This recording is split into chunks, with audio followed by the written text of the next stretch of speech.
दंड, भय। सावधान बालक!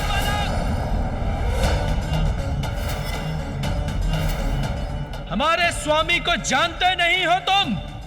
वो देवों के देव, देवाधिदेव हैं और उनका क्रोध अत्यंत भयंकर है। है तो हुआ करे, मुझे कैसा भय? भय करो बालक, भय करो, क्योंकि ये वो प्रभु शिव शंकर हैं जिन्होंने सृष्टि के रचयिता ब्रह्मदेव जी को भी उनके अहंकार के लिए दंडित किया था।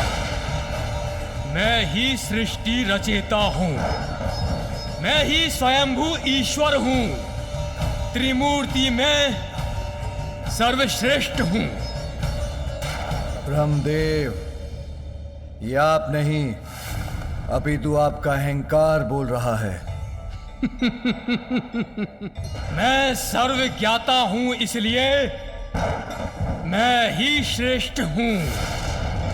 यदि ऐसा है तो आप इस स्तंभ के आरंभ और अंत को तो सरलता से ढूंढ ही लेंगे। ब्रह्मदेव,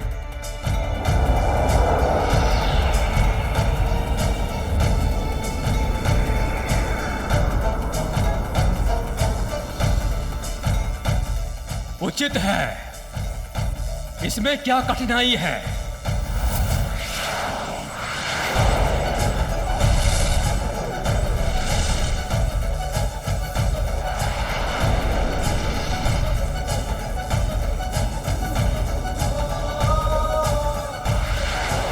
इस स्तंभ का आकार तो अनंत है, इसके आरंभ और अंत का स्रोत तो मैं किसी भी प्रकार से ज्ञात करने में असमर्थ हूं। मैंने स्तंभ का अंत ढूंढ लिया है। सत्य कह रहे हैं? इसका अंत ढूंढ लिया आपने? मुझ पर संदेह? मैंने जो कह दिया वही सत्य है। मैं ब्रह्मा हूं, मैं ही परम ब्रह्म हूं। तुम कौन हो?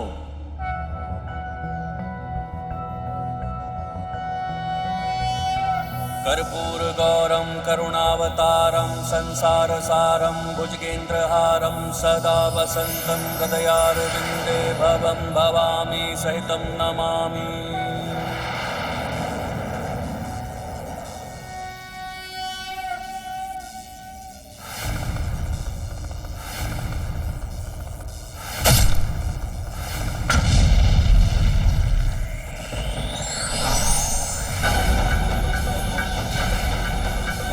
मैं वो हूं जो अहंकार को अपना आहार बनाता है। सृष्टि के जनक को इतना अहंकार शोभा नहीं देता। ब्रह्मदेव, मैं आपका पांचवा शीश आपसे विलक कर दूंगा। महादेव से प्रतिस्पर्धा करने का यही आपका दंड है।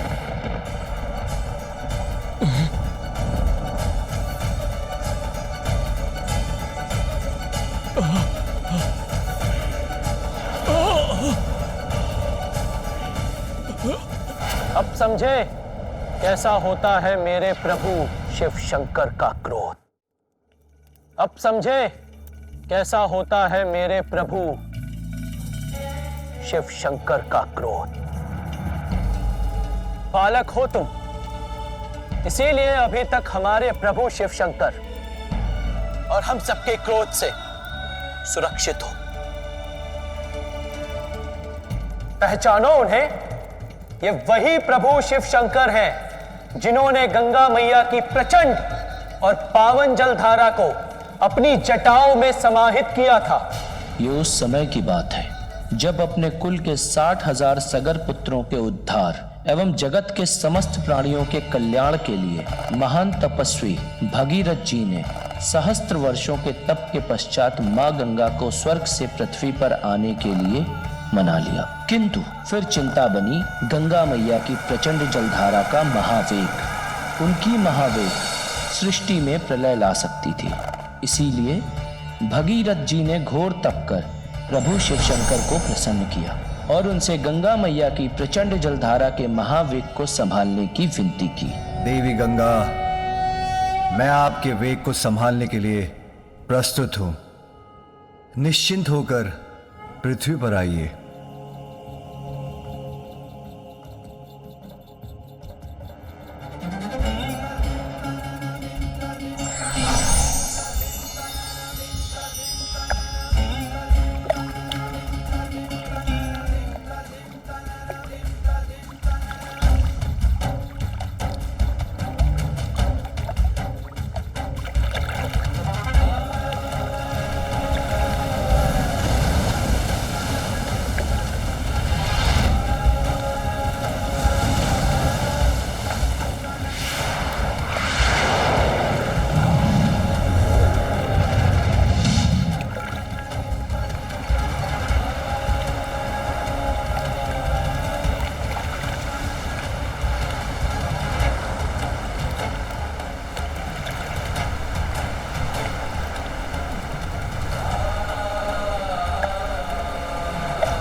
अब समझे कितने शक्तिशाली हैं मेरे प्रभु, मेरे स्वामी। मैं प्रभावित तो अवश्य हूं,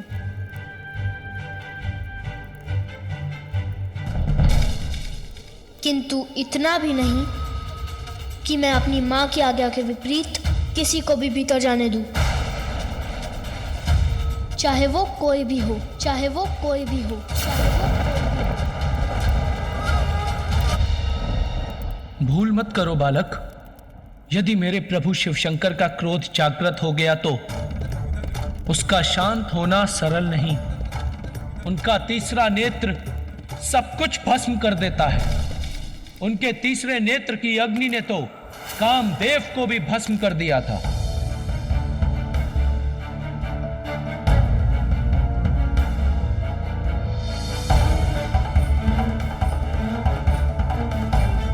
मुझे क्षमा करें प्रभु, मैं देवराज इंद्र के आदेश के आगे विवश हूं। मुझे आपका ध्यान भंग करना ही होगा।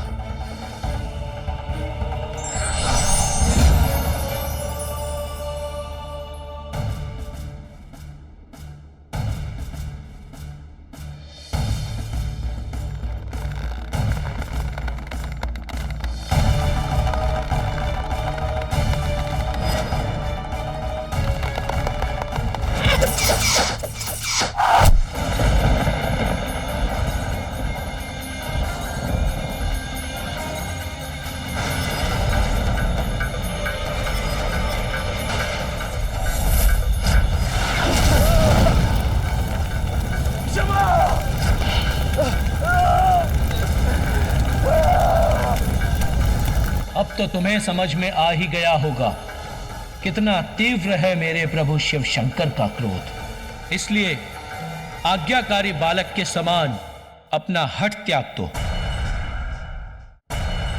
नंदी, क्या हुआ तुम्हारे साम दाम भेद? मैंने पहले ही ताता तान पतलता तीदा तल दो, पर नंदी दी मैंने तुमते ताए।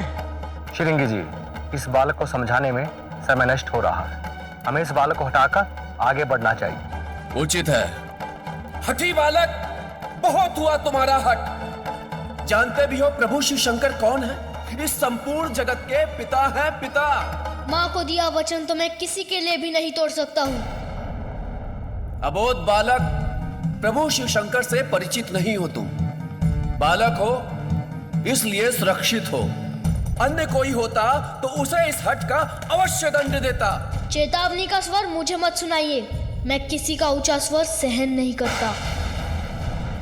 और अब मेरी चेतावनी सुनिए, शांतिपूर्वक लौट जाइए, अन्यथा आप सभी मेरे कोप के भागी होंगे। बस बालक,